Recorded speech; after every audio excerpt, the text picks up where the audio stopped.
Dengan wajah marah bercampur tangis, Denny Haryanda, 27 tahun, mempertanyakan kenapa anaknya yang baru lahir, Jumat, 5 Mei 2023, sekira pukul 13.55 WIB, mengalami cacat pada tangan kanan dan tidak bergerak sama sekali, mengalami bengkak mulai dari pergelangan hingga ke ujung jari dan membiru.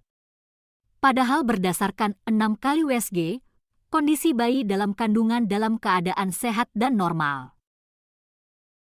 Hal ini diyakini dengan dugaan karena tindakan malapraktek saat persalinan berlangsung di RSUD Raja Ahmad Tabib Provinsi Kepulauan Riau di Tanjung Pinang. Anak kami dipaksa lahir dengan ditarik bagian kepala oleh 2 orang bidan atau perawat. Tidak ada dokter penanggung jawab sama sekali hadir sampai melahirkan. Lebih dari 12 jam ditangani anak kami tidak kunjung keluar. Sudah 2 kali juga kami minta dilakukan saja operasi dan kami siap bayar sendiri tanpa BPJS, tapi tak mau mereka melakukan.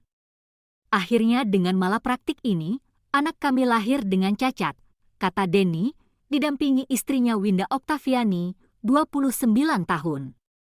Kuasa hukum Denny dan Winda dari kantor Deo Law Firm, Ahmad Fidyani SH menegaskan, bahwa mereka akan meminta pertanggungjawaban secara penanganan medis dan hukum kepada tim medis dan manajemen rumah sakit. Sejak dilahirkan mengalami cacat, tidak ada itikat baik dari rumah sakit dan tim medis, serta langkah apa yang akan diambil terhadap bayi tersebut.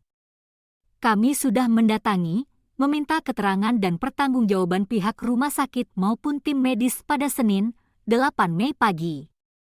Tapi belum ada keterangan resmi dan pasti dari rumah sakit. Maka kami akan melaporkan kasus dugaan malapraktik ini ke Polda Kepri hari ini, Selasa, 9 Mei dan tetap meminta pertanggungjawaban penanganan medis rumah sakit, ucap Ahmad Fidyani SH. Dugaan malapraktik ini dijelaskan kuasa hukum Ahmad Fidyani SH, pertama, ketidakhadiran dokter penanggung jawab semenjak awal masuk hingga anak lahir. Dengan kondisi si ibu melahirkan yang berat, seharusnya dokter hadir dan mengambil tindakan lanjut seperti operasi.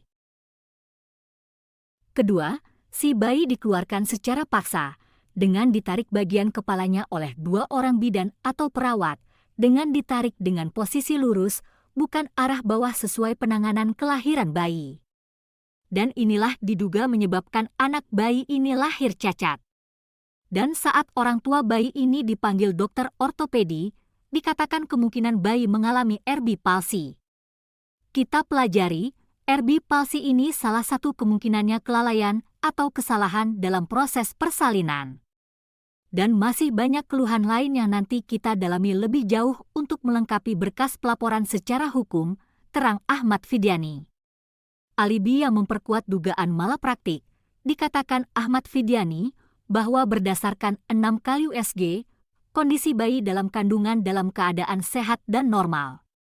Bahkan, USG terakhir, di tanggal 3 Mei, atau 2 hari jelang kelahiran, kondisi si bayi dalam kandungan masih dalam keadaan baik, tidak ada terlihat cacat satupun. Termasuk pula, dalam proses persalinan sampai dilakukan penambahan darah sebanyak 2 kantong. Dikarenakan proses persalinan yang diduga dipaksakan normal, mengalami keluar darah cukup banyak.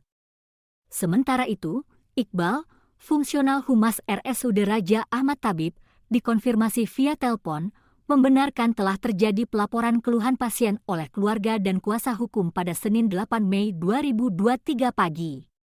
Dikatakan Iqbal, bahwa telah dilakukan rapat awal menyikapi laporan keluhan tersebut dengan memberi pernyataan awal bahwa tidak ada ditemukan tindakan malapraktik seperti yang dituduhkan. Kami sudah menaikkan keluhan ini ke manajemen dan tahap awal dinyatakan sesuai prosedur. Tapi dugaan malapraktek di rapat awal tadi belum ditemukan. Tapi kami akan bahas dan kaji lebih mendalam lagi dan memanggil pihak keluarga. Untuk sementara itu dulu informasi yang bisa saya berikan mewakili manajemen, ujar Iqbal. Hingga sore Senin 8 Mei 2023, bayi tersebut masih dirawat di RSUP Raja Ahmad Tabib. Walau pihak rumah sakit sudah memperbolehkan pulang, tapi pihak keluarga masih tetap bertahan sampai ada kejelasan pertanggungjawaban rumah sakit.